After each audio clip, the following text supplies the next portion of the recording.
You ever look at the woman you've loved for years and suddenly realize you're staring at a stranger wearing her face? It hits you in this quiet, brutal way. Not like a slap, not like a scream, but like a slow cold sinking in your chest. The kind that tells you something real is slipping through your hands, even though she's still standing right there. That's the moment men don't forget, because nothing obvious happens. No fights, no slammed doors, just little shifts that feel too small to matter, until they do. Her voice changes a bit. Her eyes don't settle on you the way they used to. Her phone starts living closer to her than you do. Her laughter sounds like it belongs to another version of her, a version you haven't met yet. You lie beside her at night, feeling the warmth of her body. But her mind, it's somewhere you can't reach, and she won't tell you where she goes. And you replay everything, over and over, wondering if there was a sign, a moment, a crack you missed. But the truth is, this shift inside her isn't about something you did or didn't do. It's something she can't even explain to herself. Because around that age, when life quiets down and the world stops distracting her, she starts hearing parts of herself she ignored for years. And those parts don't whisper. They demand. They pull.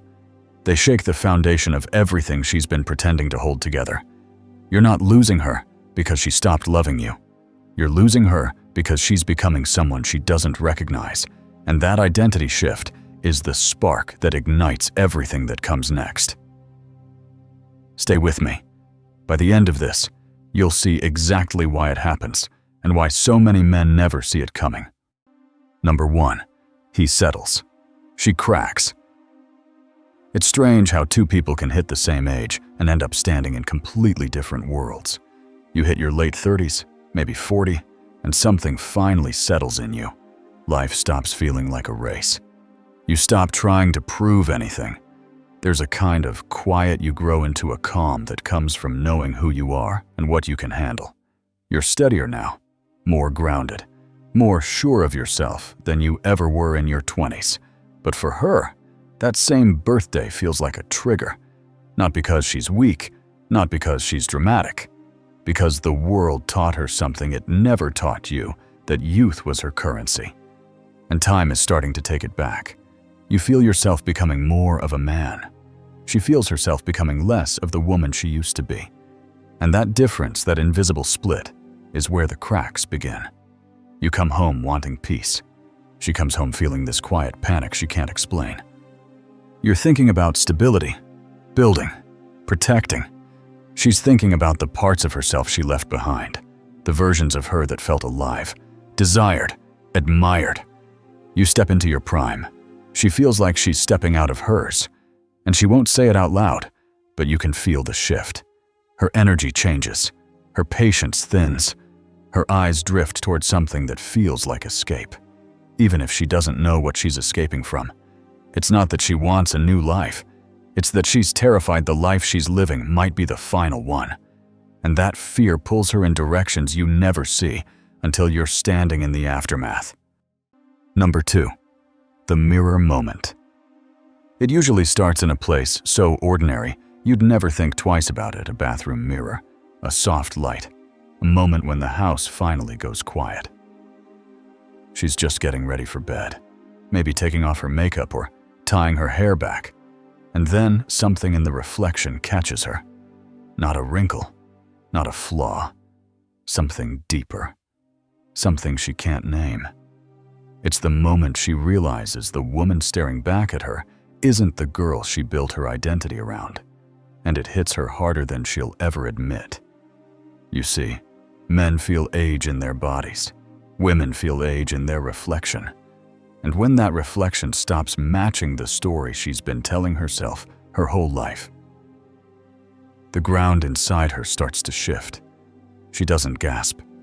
She doesn't panic. It's quieter than that. Just a small, sharp inhale, a pause, a stare that lasts 1 second too long. But inside, it's like a dam cracking, because she's not just seeing age. She's seeing everything she thinks she's losing attention, desirability, possibility. She's seeing a version of herself she never prepared for, one she never imagined she'd have to become. And that single moment becomes the seed of every change that follows. She starts noticing things she ignored before: the softness in her jawline, the tiredness in her eyes, the silence of a phone that used to light up with compliments and curiosity. She feels invisible in ways that scare her more than she'll ever say out loud. You might walk past her, kiss her, tell her she's beautiful, but she can't hear it anymore. Not because you're wrong, but because the mirror already whispered something louder. And once that whisper gets inside her, everything else starts to unravel. Number 3, losing her identity. That moment in the mirror doesn't end when she turns off the bathroom light. It follows her quietly into every room of her life. She wakes up with it. She carries it through the day. It sits with her in the car, in meetings in Maos, at the grocery store. It's not a thought anymore. It's a feeling, a slow, sinking sense that she's drifting away from the woman she used to be. And that's where the real unraveling begins. Because once she feels that gap between who she was and who she's becoming, she doesn't see it as a natural part of life. She sees it as loss, as failure, as proof that time is winning and she's running out of ways to fight back. She looks at you, the man who has loved her for years, and instead of feeling chosen, she feels exposed. You know her history, her insecurities, her fading edges. She can't hide from you. And suddenly, that feels terrifying instead of intimate. She starts craving contrast, something unfamiliar, something that doesn't remind her of the years slipping behind her. It's not that she wants another man, she wants another version of herself. The version she thinks she left somewhere in her 20s. The one who walked into rooms and felt the world shift a little. The one who never doubted her place or her power. But life now feels predictable, safe, repetitive. And that safety, the one thing you've been working so damn hard to give her, starts feeling like confinement. Not because you failed her, but because she's failing to reconcile who she was with, who she's becoming. You watch her get quieter, more distracted, easily irritated, easily wounded. She isn't choosing these reactions. She's fighting a war inside. And every reminder of her current reality feels like another shot fired. And the worst part is, she thinks she's battling age. But what she's really battling is identity. And identity always wins, even if it breaks everything else on the way down. Before we jump into part number 4, take a moment to do me a small favor. Hit like, subscribe, and share this message. Your simple action can help more people who are struggling with this issue find the content they need. Thank you for being a part of this. Number 4, haunted by the past. And once her identity starts slipping through her fingers, the next thing that happens is almost predictable. She starts reaching backward, not because the past was perfect, but because it was the last place she remembers feeling fully alive. That's when nostalgia stops being a memory and becomes an escape. It starts small. A song she hasn't heard in years suddenly hits different. An old outfit she kept in the back of the closet feels like a doorway. A photo from her 20s pulls her in, not because she misses the moment, but because she misses the girl she was inside it. And that's when the ghosts show up. Old versions of herself, old choices, old freedoms, old attention, old sparks she thought she outgrew. She starts talking about back then, more often not with sadness, but with that faraway look in her eyes, like she's replaying a life that felt bigger, brighter, more electric. You'll hear her laugh differently when she remembers certain stories. You'll see her eyes soften when she talks about who she was before the bills, the routines, the responsibilities settled in. She isn't longing for the people in those memories. She's longing for the feeling. See, the past becomes dangerous when it starts feeling more real than the present. Because once she starts comparing her current life to her younger self, everything she has to now begins to look smaller, duller, less meaningful, less magical. And you, the stable man beside her, unintentionally become the symbol of everything she's afraid she's lost. Not because of what you've done, but because you're the closest reminder of the years that have already passed. So she dives deeper into memory, looking for pieces of herself she thinks she abandoned. And the more she rewinds, the less she sees the life she's standing in. She starts believing the past wasn't just better. It was who she was meant to be. And that belief, brother, is the spark that pushes her toward the edge of everything she's about to break. Number 5. The midlife illusion. And once the past starts whispering to her, the world around her doesn't calm her down. It cranks the volume up, because this is the part no man ever sees coming. She's not wrestling with her doubts alone. She's surrounded by an entire culture that's ready to pour gasoline on every spark of insecurity she's been trying to hide. It usually starts with her friends, especially the ones who've already jumped ship, the divorced friend rediscovering herself, the single friend who keeps telling her she deserves more, the coworker who swears leaving her marriage was the best decision she ever made. These women don't show her the lonely nights or the regret. They show her the highlight reel, the dinners, the vacations, the new lovers who make them feel alive again. And those stories don't just sound tempting, they sound familiar. They sound like the past she's been missing. Then comes the media, the endless parade of shows, podcasts, influencers telling her she's entering some golden age of self-liberation, that she hasn't peaked yet, that she's still that girl, that she should put herself first, follow her feelings, trust her desires, forget the consequences. And the cruelest part, all of this lands right when she's most vulnerable. But nothing hits harder than the algorithm, because once she pauses on a single video about starting over at 40 or finding yourself again, the digital world decides it knows exactly what she wants. Suddenly, her feed is full of women reinventing their lives, glow-ups, gym transformations, solo travel, deep captions about choosing yourself. It's a carefully engineered fantasy, but she doesn't know that. She only knows that these women look free. Meanwhile, she feels trapped inside a version of herself she doesn't recognize. And every scroll, every reel, every polished moment she sees reinforces the same message. You didn't lose your spark. You just need to leave the life that dimmed it. So the nostalgia she was replaying in her mind now gets validation from the world outside. Her doubts get echoed. Her insecurities get fueled. Her longing gets direction. And before you even realize it, she's no longer running from the past. She's being pulled toward the possibility of a different future, one the world keeps telling her she's owed. Number 6. Warning signs appear, and once the world starts feeding her that fantasy, the changes don't stay inside her head anymore.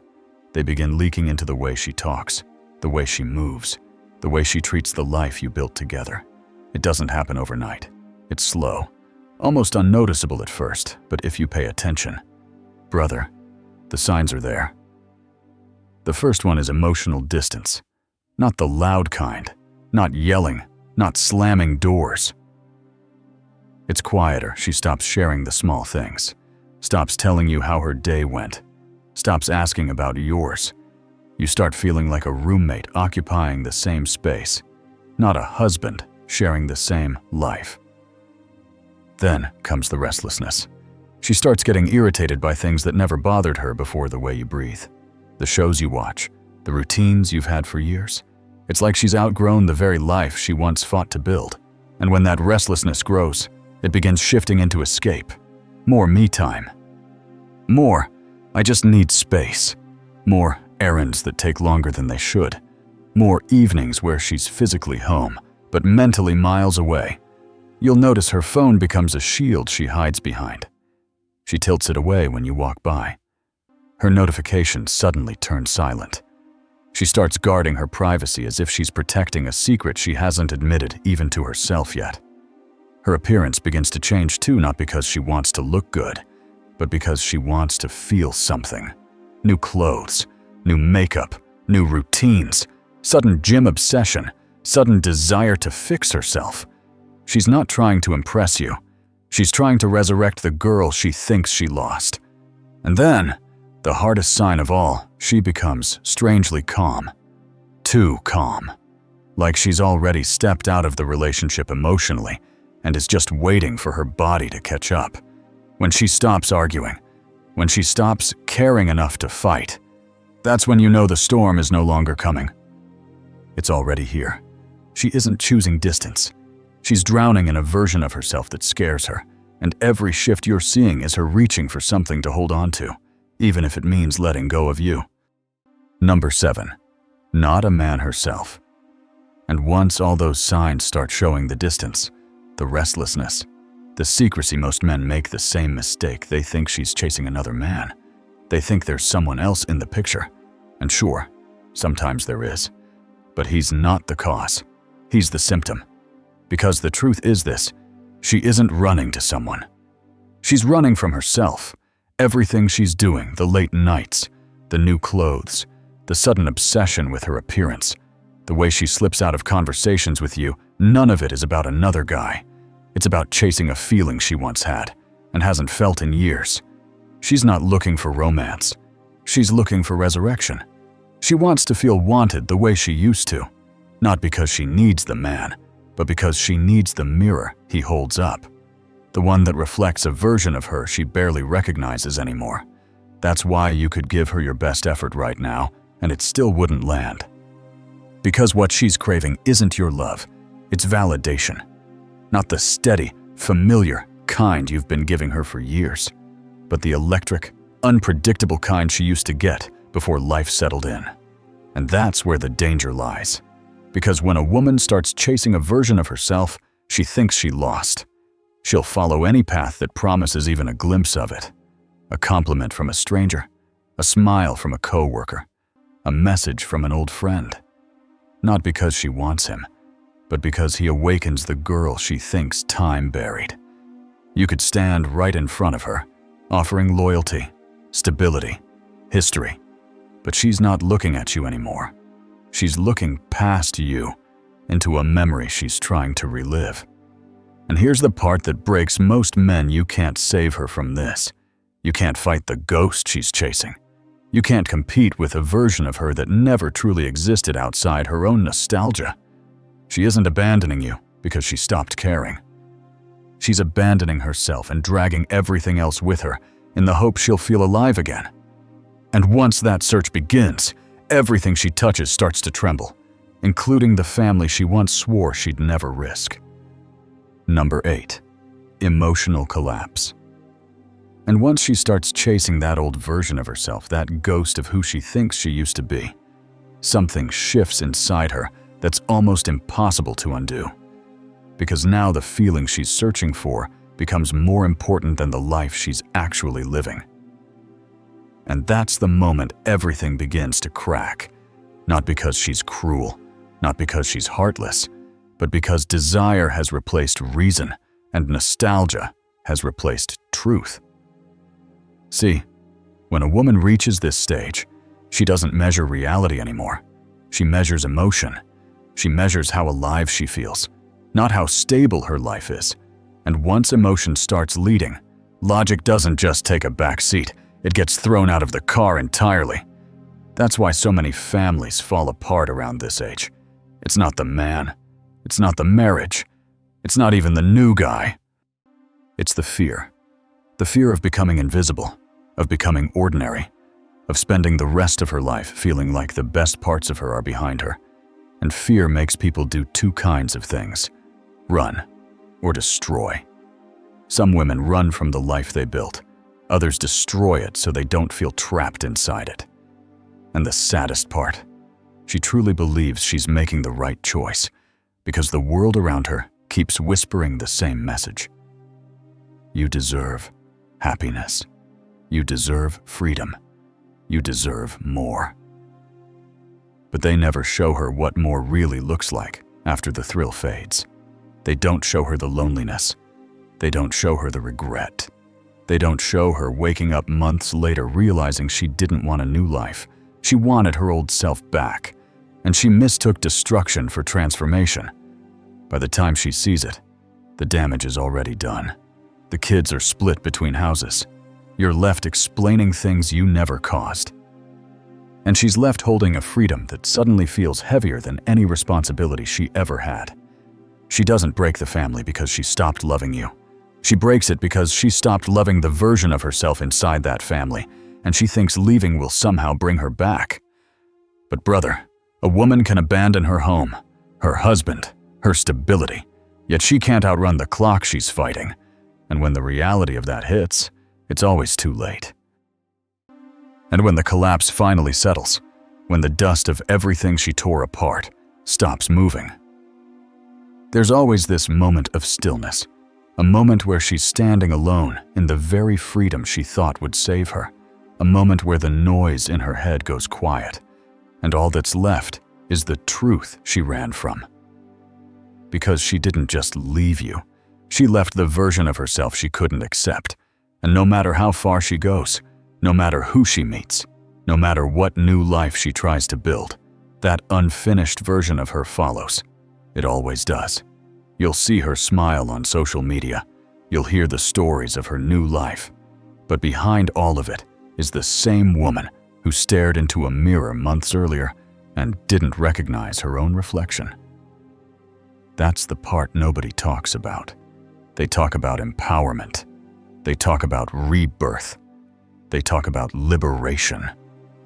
But they don't talk about the nights she sits alone realizing she didn't escape anything. She only traded one kind of pain for another. And you, brother, you're left holding the parts of yourself she walked away from. Not because you weren't enough, but because she wasn't ready to face the reality she kept seeing in your eyes, the truth that time moves forward. And none of us get to be who we used to be forever. In the end, it was never about another man, never about happiness, never about freedom. It was about a woman trying to stitch together a version of herself she lost somewhere along the way, and tearing everything else apart in the process. Because sometimes a person doesn't change, they just come undone. One quiet piece at a time. And if you're standing in the aftermath of that unraveling, don't walk it alone. Stay close. Brother, there's a way through this, and I'll walk it with you, one truth at a time. Thank you for watching Path of Men. If this resonated with you, don't stop here. Subscribe, explore more of our content, and let's continue this journey together, because life isn't about chasing, it's about living fully and letting attraction flow naturally. We'd love to hear your thoughts or suggestions for future topics. So drop a comment below. Let's build a community full of wisdom and peace together. See you in the next video.